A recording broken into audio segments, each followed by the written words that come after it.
ബംഗാൾ രണ്ടാം ഘട്ട തെരഞ്ഞെടുപ്പിലും മികച്ച പോളിംഗ്. ഉച്ചവരെ രേഖപ്പെടുത്തിയത് 50% വോട്ടുകൾ. 142 മണ്ഡലങ്ങളിൽ പലയിടത്തും സംഘർഷം. നടപടികളിൽ കേന്ദ്ര സേനയ്ക്കെതിരെ രൂക്ഷ വിമർശനവുമായി മമതാ ബാനർജി.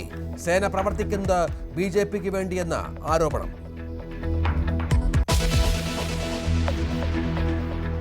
ഗ്യാസ് പ്രതിസന്ധിയിലെ വിലക്കയറ്റത്തിനിടെ ഇരുട്ടടിയായി പാൽ വിലയും. ലിറ്ററിന് 4 രൂപ കൂട്ടാൻ ശുപാർശ. സർക്കാർ അനുമതിയായെന്ന് ചെയർമാൻ KS മണി. വില വർധനവ് ഉടൻ.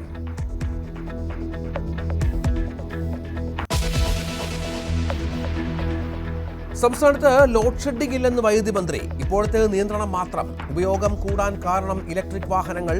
പ്രതിസന്ധി എന്തുകൊണ്ടെന്ന് പറയേണ്ടത് റെഗുലേറ്ററി കമ്മീഷൻ. കുഴപ്പം മാധ്യമങ്ങൾക്കെന്നും വൈദ്യുതി മന്ത്രി.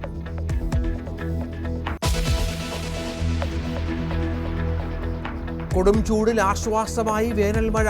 അടുത്ത 4 ദിവസം മഴയ്ക്കു സാധ്യതയെന്ന് കാലാവസ്ഥാ വകുപ്പ്. കാസർഗോഡ് 8 വയസ്സുകാരനടക്കം 2 പേർക്ക് സൂര്യാഘാതം.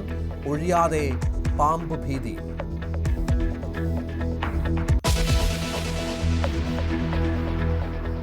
പീഡനക്കേസിൽ സംവിധായകൻ രഞ്ജിത്തിനെതിരെ തെളിവുണ്ടെന്ന SIT. കേസിൽ കുറ്റപത്രമുടൻ.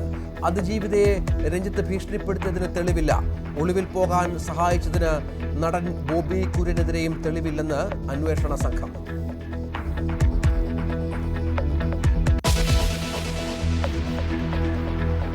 നെടുങ്കണ്ടം ഇരട്ടക്കൊലക്കേസിൽ പ്രതി സജി റിമാൻഡിൽ. കൊല ചെയ്തത് അതിക്രൂരമായെന്ന് കുറ്റസമ്മതം. കസ്റ്റഡിയിൽ വാങ്ങി വിശദമായി ചോദ്യം ചെയ്യാൻ പോലീസ്. പിതാവിന്റെ തിരോധാനവും അന്വേഷിക്കും.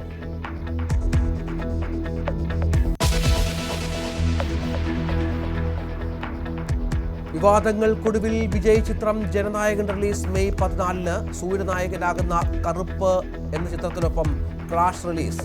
ഒഫീഷ്യൽ പോസ്റ്റർ പുറത്തിറക്കി ജനനായകൻ ടീം.